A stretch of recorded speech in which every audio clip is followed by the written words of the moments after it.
ನಮಸ್ಕಾರ ಗೆಳತಿಯರೇ, ಸಿರಿ ಚಾನಲ್ಗೆ ಮತ್ತೊಮ್ಮೆ ನಿಮ್ಮೆಲ್ಲರಿಗೂ ಸ್ವಾಗತ. ಇವತ್ತು ಬುಧವಾರ ದಿನಾಂಕ 8 ಜನವರಿ 2025. ಬೆಳಗ್ಗೆ ನಮ್ಮದು ಅಡುಗೆ ಸ್ಟಾರ್ಟ್ ಆಗೈತಿ. ಹೊರಗಡೆ ಭಾಳ ಚಳಿ ಇರೋದ್ರಿಂದ ಪಟ ಪಟ ಕಸ ಹುಡುಗಿ ಒಳಗಿಂದು ಎಲ್ಲ ಕಸ ಹುಡುಗಿ ಅಡುಗೆ ಸ್ಟಾರ್ಟ್ ಮಾಡೀವಿ. ಇವತ್ತು ನನಗೆ ಬೆಳಿಗ್ಗೆಯಿಂದ ವಿಡಿಯೋ ಮಾಡೋಕ್ಕಾಗಲಿಲ್ಲ. ಈಗ 8-8:30 ಆಗೈತಿ ಟೈಮ್. ಹುಡುಗರಿಗೆ ಡಬ್ಬೆ ಆಗಬೇಕು. ಹಾಗೆ ಅವ್ರದ್ದು ಊಟ ಆಯ್ತಂದ್ರೆ ನಮ್ಮದು ಬೆಳಗಿಂದ ಮತ್ತು ಅರ್ಧ ಕೆಲಸ ಮುಗ್ದಂಗೆ ಆಗ್ತೈತಿ. ಅವ್ರು ಸ್ಕೂಲಿಗೆ ಹೋದ್ಮೇಲೆ ನೆಕ್ಸ್ಟ್ ಮತ್ತು ಉಳ್ಕಿದವ್ರಿಗೆಲ್ಲ ಅಡುಗೆ ಸ್ಟಾರ್ಟ್ ಮಾಡ್ತೀವಿ. ಹಾಗೆ ನನ್ನ ಚಾನಲಲ್ಲಿ ನಾನು ಲಾಸ್ಟ್ ವಿಡಿಯೋದಲ್ಲಿ ಒಂದು TET ಬಗ್ಗೆ ಒಂದು ವಿಡಿಯೋವನ್ನು ಅಪ್ಲೋಡ್ ಮಾಡಿದ್ದೆ. ನನ್ನ TET ಎಕ್ಸಾಮ್ ಯಾವ ರೀತಿ ಪ್ರಿಪೇರ್ ಮಾಡ್ಕೊಂಡಿದ್ದೆ ಎಕ್ಸಾಮ್ಗಾಗಿ 2014ನಲ್ಲಿ ಎಷ್ಟು ಮಾರ್ಕಸ್ ಬಿದ್ದಿತ್ತು ಮತ್ತು ಅದೇ ರೀತಿಯಾಗಿ ಯಾವ್ಯಾವ ಇಯರ್ನಲ್ಲಿ ಎಷ್ಟು ತೊಗೊಂಡಿನಿ ಅಂತ ಹೇಳಿ ಅದನ್ನೆಲ್ಲ ಪೂರ್ತಿ ಡಿಟೇಲಾಗಿ ನೋಡಬೇಕು ಅಂತಂದ್ರೆ ಆ ವಿಡಿಯೋ ಲಿಂಕನ್ನು ಮೇಲ್ಗಡೆ ಐಕಾರ್ನಲ್ಲಿ ಕೊಟ್ಟಿರ್ತೀನಿ. ಅದ್ರ ಮೇಲೆ ಕ್ಲಿಕ್ ಮಾಡೋದ್ರ ಮೂಲಕ ನೋಡ್ಬೋದು. ಈಗ ಸಂಜೆಗೆ 4 ಗಂಟೆ ಆಗೈತಿ. 4:15 ಹುಡುಗರೆಲ್ಲ ಬಂದಾರ. ಈ ಬಜ್ಜಿ ಪಲ್ಯ ಜೊತೆ ಇದೇ ರೀತಿಯಾಗಿ ಸಜ್ಜಿ ಕಡುಬು ಮಾಡ್ತೀವಿ ನೋಡ್ರಿ, ಭಾಳ ಟೇಸ್ಟ್ ಆಗ್ತಾವೆ. ಆಲ್ರೆಡಿ ನಾನು ಬಜ್ಜಿ ಪಲ್ಯ ರೆಸಿಪಿಯನ್ನು ಚಾನಲ್ ಒಳಗೆ ಅಪ್ಲೋಡ್ ಮಾಡೀನಿ ಮತ್ತು ನಿನ್ನೆಯ ವ್ಲಾಗ್ನಲ್ಲೂ ಕೂಡ ಬಜ್ಜಿ ಪಲ್ಯ ರೆಸಿಪಿಯನ್ನು ವ್ಲಾಗ್ನಲ್ಲಿ ತೋರಿಸೀನಿ. ಬೇಕಿದ್ದರೆ ಮೇಲ್ಗಡೆ ಐಕಾರ್ಡ್ನಲ್ಲಿ ಲಿಂಕ್ ಕೊಟ್ಟಿರ್ತೀನಿ, ಅದ್ರ ಮೇಲೆ ಕ್ಲಿಕ್ ಮಾಡೋದ್ರ ಮೂಲಕ ನೀವು ನೋಡ್ಬೋದು. ಇದು ನಮ್ಮ BC ಗ್ರೂಪ್ ನೋಡ್ರಿ. ಒಂದು 12 ಜನದ್ದು BC ಗ್ರೂಪ್ ಮಾಡೀವಿ. ಪ್ರತಿ ವರ್ಷವೂ ಮಾಡ್ತೀವಿ. 12 ತಿಂಗಳು 12 ಜನ ಇರ್ತೈತಿ. ಚೀಟಿ BC ಇದು ಯಾವುದೇ ಥರದ ಹರಾಜ್ BC ಅಂತಾರಲ್ಲ ಅದಲ್ಲ. ಸುಮ್ಮನೆ ಎಲ್ಲರಿಗೂ ಹೆಣ್ಮಕ್ಳಿಗೆ ಒಂದು ರೀತಿಯಿಂದ ಹೆಲ್ಪ್ ಆಗಲಿ ಅಂತ ಹೇಳಿ ಮತ್ತು ಪ್ರತಿ ತಿಂಗಳು ಒಬ್ಬೊಬ್ಬರ ಮನೆಯಲ್ಲಿ ಇಟ್ಕೊಂಡಿರ್ತೀವಿ. ಮತ್ತು ಅವ್ರ ಮನೆಗೆ ಹೋದಾಗ ಲೈಟಾಗಿ ಏನಾದರೂ ಟಿಫನ್ನು ಟೀ ಎಲ್ಲರ ಮನೆಯಲ್ಲೂ ಕೊಡ್ತಾರೆ. ಮತ್ತು ಅದ್ರ ಜೊತೆಗೆ ನಮ್ಮ ಮಾತುಕತೆಗಳನ್ನು ಆಗ್ತಾವು. ಒಂಥರ ಕಿಟ್ಟಿ ಪಾರ್ಟಿನೇ ಅನ್ಕೋಬೋದು. ಯಾವುದೇ ಥರದ ಏಜ್ ಲಿಮಿಟ್ ಇಲ್ಲ ಈ ನಮ್ಮ ಗ್ರೂಪಲ್ಲಿ. ಏಜ್ ಆದವರು ಅದಾರ, ಮಿಡಲ್ ಏಜ್ನವರು ಅದೀವಿ, ಸಣ್ಣವರು ಅದೀವಿ. ಒಂದು 2 ಮೆಂಬರ್ಸ್ ಇರಲಿಲ್ಲ, ಅವರು ಆ್ಯಬ್ಸೆಂಟ್ ಇದ್ದರು ಪಾರ್ಟಿ ಒಳಗೆ. ಮನೆ ಕೆಲಸ ಮುಗಿಸ್ಕೊಂಡು ಹೊರಗಡೆ ಫ್ರೆಂಡ್ಸ್ ಜೊತೆ ಟೈಮ್ ಸ್ಪೆಂಡ್ ಮಾಡಿದ್ದಾಯಿತು BC ಪಾರ್ಟಿ ಒಳಗೆ. ನೆಕ್ಸ್ಟ್ ಈಗ ಮನೆಗೆ ಬಂದು ಸಂಜೆದೆಲ್ಲ ಕೆಲಸ ಮುಗಿಸ್ಕೊಂಡು 8-8:15 ನಾನು ಸ್ಟಡಿ ಕುಂತೀನಿ. ಊಟ ಎಲ್ಲ ಮುಗಿಸ್ಕೊಂಡು ಬಂದೇ ಕೂತಿರ್ತೀನಿ. 8ಕ್ಕೆ ಅದು ಸ್ಟಾರ್ಟ್ ಮಾಡಿದ್ನಂದ್ರೆ ನಮ್ಮ ಮನೆಯವರು 11 ಗಂಟೆಗೆ ಅದು ಬರ್ತಾರೆ. ಅಲ್ಲಿ ತನಕನೂ ಕೂಡ ಸ್ಟಡಿ ಮಾಡ್ತೀನಿ. ಎಷ್ಟಾಗ್ತದೋ ಅಷ್ಟು ಸ್ಟಡಿ ಮಾಡ್ತೀನಿ. ಮಧ್ಯಾಹ್ನ ಕೂಡ ಇದನ್ನು ಬಿಟ್ಟು ಮಧ್ಯಾಹ್ನ ಸ್ಟಡಿ ಮಾಡ್ತೀನಿ. ಇನ್ನೂ ಸ್ವಲ್ಪ ಟೈಮ್ ಸಿಗಾಕತ್ತಿಲ್ಲ, ಸೆಟ್ ಮಾಡ್ಕೋಬೇಕಾಗೈತಿ ಟೈಮ್.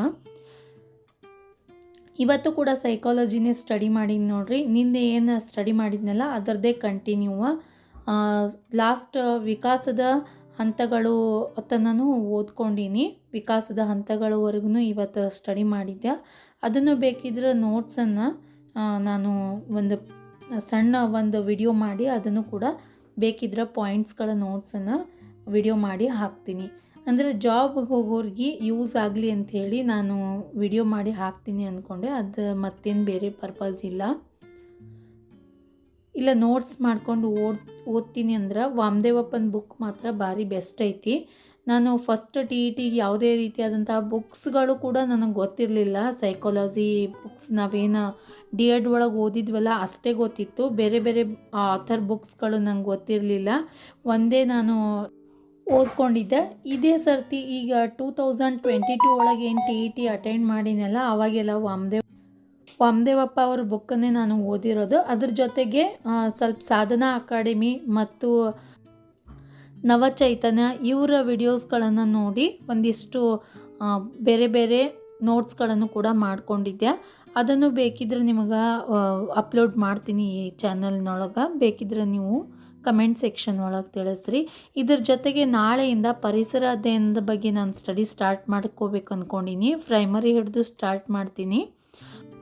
ಈಗ ಆಲ್ರೆಡಿ ಒಂದು 10-15 ವಿಡಿಯೋಸ್ಗಳನ್ನು ನೋಡಿಕೊಂಡು ನೋಟ್ಸ್ ಮಾಡ್ಕೊಂಡಿನಿ. ಆದರೆ ಈ ಸರ್ತಿ ಇನ್ಮೇಲಿಂದ ಸ್ವಲ್ಪ ಪ್ರೈಮರಿ ಬುಕ್ಸ್ ಕೂಡ ಅದ್ರ ಜೊತೆಗೆ ರೆಫರ್ ಮಾಡಿ ಓದಬೇಕು, ಪಾಯಿಂಟ್ಸ್ ಮಾಡ್ಕೋಬೇಕು ಅಂದ್ಕೊಂಡಿನಿ. 6th ಅಥವಾ 5th ಹಿಡಿದು ಸ್ಟಾರ್ಟ್ ಮಾಡ್ತೀನಿ. 5th ಅಷ್ಟೊಂದು ಏನು ಪಾಯಿಂಟ್ಸ್ಗಳಿಲ್ಲ, ಆದರೂ ಒಂದು ಸರ್ತಿ ಚೆಕ್ ಮಾಡಿ ನೋಟ್ಸ್ ಮಾಡ್ಕೊಂಡ್ವಿ ಅಂತಂದ್ರೆ 6th ಸ್ಟ್ಯಾಂಡರ್ಡ್ದು ಸ್ವಲ್ಪ ಇಂಪಾರ್ಟೆಂಟ್ ಐತಿ. 5thದ್ದು ಒಂದೇ ಸರ್ತಿ ನೀವು ಓದ್ಕೊಂಡ್ರೆ ಸಾಕಾಗ್ತೈತಿ.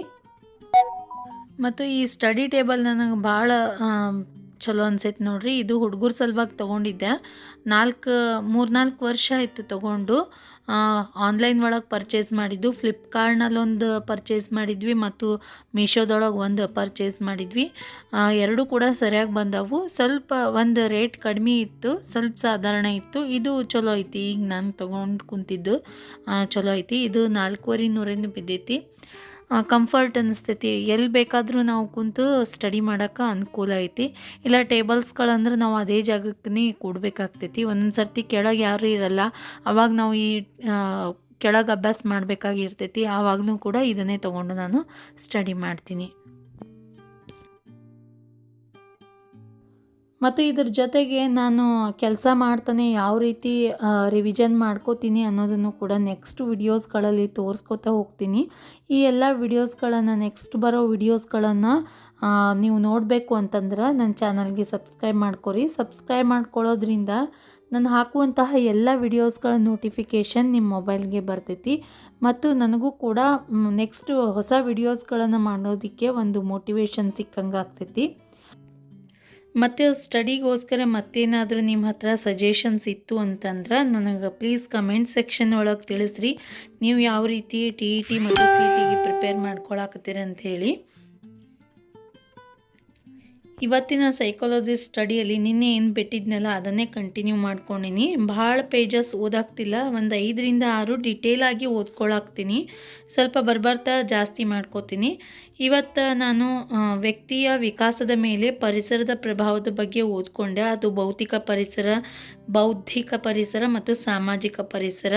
ಇದ್ರ ಜೊತೆಗೆ ವಿಕಾಸದ ಹಂತಗಳನ್ನು ಕೂಡ ಸ್ಟಡಿ ಮಾಡ್ಕೊಂಡಿನಿ. ಆದರೆ ಇನ್ನೂ ನೋಟ್ಸ್ ಮಾಡಿಲ್ಲ. ಫಸ್ಟ್ ಲೆಸನ್ದು ಯಾರಿಗಾದರೂ ನೋಟ್ಸ್ ಬೇಕಿತ್ತು ಅಂದ್ರೆ ನನಗೆ ಕಮೆಂಟ್ ಸೆಕ್ಷನ್ ಒಳಗೆ ತಿಳಿಸ್ರಿ, ಸೆಂಡ್ ಮಾಡ್ತೀನಿ. ಈ ವಿಡಿಯೋ ನಿಮಗೆಲ್ಲ ಇಷ್ಟ ಆಗಿತ್ತು ಅಂದರೆ ಲೈಕ್ ಮಾಡಿರಿ, ನಿಮ್ಮ ಫ್ರೆಂಡ್ಸ್ ಮತ್ತು ಫ್ಯಾಮಿಲಿ ಜೊತೆ ಶೇರ್ ಮಾಡ್ಕೊರಿ. ಹಾಗೆ ನಮ್ಮ ಚಾನಲ್ಗೆ ಸಬ್ಸ್ಕ್ರೈಬ್ ಮಾಡಿರಿ. ನೀವು ಸಬ್ಸ್ಕ್ರೈಬ್ ಮಾಡೋದ್ರಿಂದ ನಾನು ಹಾಕುವಂತಹ ಎಲ್ಲ ವಿಡಿಯೋಸ್ಗಳ ನೋಟಿಫಿಕೇಷನ್ ನಿಮ್ಮ ಮೊಬೈಲ್ಗೆ ಬರ್ತೈತಿ. ಈ ವಿಡಿಯೋವನ್ನು ನೋಡಿದ್ದಕ್ಕೆ ನಿಮ್ಮೆಲ್ಲರಿಗೂ ಧನ್ಯವಾದಗಳು.